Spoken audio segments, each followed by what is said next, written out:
नमस्कार दोस्तों, मैं विमलेश और मेरी कहानी।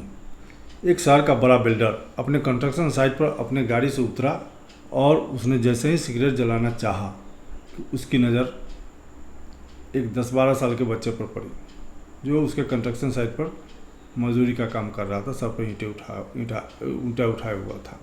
तभी वो चिल्लाया कि ये लड़का रुको, तुमको यहाँ किसने काम पर रखा है। और दौड़ करके गया, उसके सर से ईंटा उतारा और खींच करके बाहर लाया और उसे डांटने लगा कि तुमको किसने काम पर रखा, तुम्हारे बापू कहाँ हैं और किसने कहा यहाँ काम करने के लिए, तुमको किसी ने रोका नहीं। उसको डांट फटकार लगाने लगा। तो कहा कि सर बाबू साहब हमें काम करने दीजिए, हमें पैसे की सख्त ज़रूरत है। तो उसने कहा कि तुम्हारे बापू कहाँ हैं। उसने कहा कि हमारे बापू बीमार हैं, इसी कंस्ट्रक्शन कंपनी में काम करते थे। एक रोज़ ईंटा लेकर के ट्रैक्टर पर जब लाद रहे थे तो अचानक से गिर गए और उनका पैर टूट गया। तब से वो बेड पर पड़े हुए हैं। मैं पढ़ने जाता हूँ मैं स्कूल जाता हूँ, वहाँ खिचड़ी भी मिल जाती है हमें खाने के लिए, लेकिन हमारे माँ बाप घर पर भूखे रह जाते हैं। इसलिए मैं काम करने आया हूँ, तो हमको बाबू साहब काम करने दीजिए। इतना कहना था कि कंस्ट्रक्शन कंपनी का जो मालिक था, जो बिल्डर था, उसको अपना दिन याद आने लगा। उसने भी एक छोटे से ईंट भट्ठे से काम शुरू किया था और मेहनत के बदौलत वह आज इस मुकाम पर पहुंचा था। उस लड़के से कहा कि बेटा, आपका उम्र पढ़ने का है, आप पढ़िए। अच्छा ये बताइए कि आपको 20 तक की पहाड़ा आती है। उसने कहा हाँ आती है। कहा कि अच्छा लिख के दिखाओ।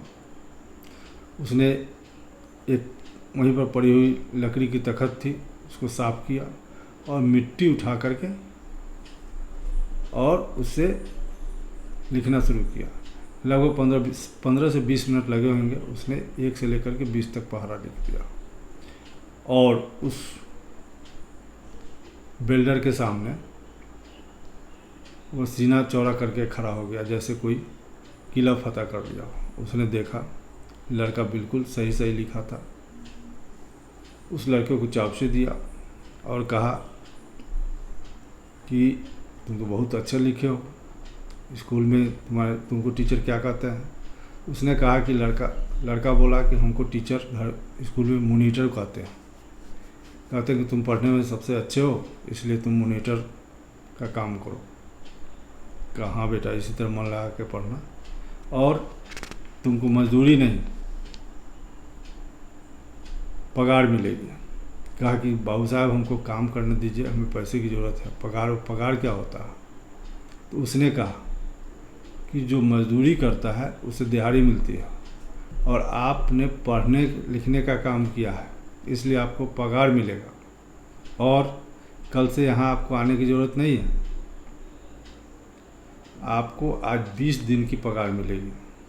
अब आप 20 दिन के बाद आना और 20 से लेकर के 40 तक का पहाड़ा याद करके आना। मुंशी को बुलाया और कहा कि इसके पिता का इलाज कराइए और इस बच्चे को 20 दिन का पगार दीजिए। बच्चा बहुत खुश हुआ और पैसे लेकर के घर चला गया। इसलिए कहा गया कि जब भी आपको मौका मिले खुशियाँ बांटने का या किसी के चेहरे पर मुस्कान लाने का, तो ज़रूर कीजिए।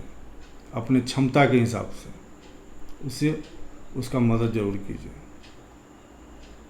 अगर आप आज किसी का मदद करेंगे तो आपके पास वह किसी न किसी रूप में रिटर्न आएगा, चाहे आपको आए या आपके बच्चे को आए या बच्चे के बच्चे को आए, लेकिन रिटर्निंग आना है। इसलिए हमेशा मुस्कान बांटना चाहिए, दूसरे के चेहरे पर खुशी लाने की प्रयास करनी चाहिए। विमलेश कुमार बस यही कहेगा आपसे। कहानी छोटी सी थी, अगर अच्छी लगी हो तो लाइक और सब्सक्राइब कीजिएगा।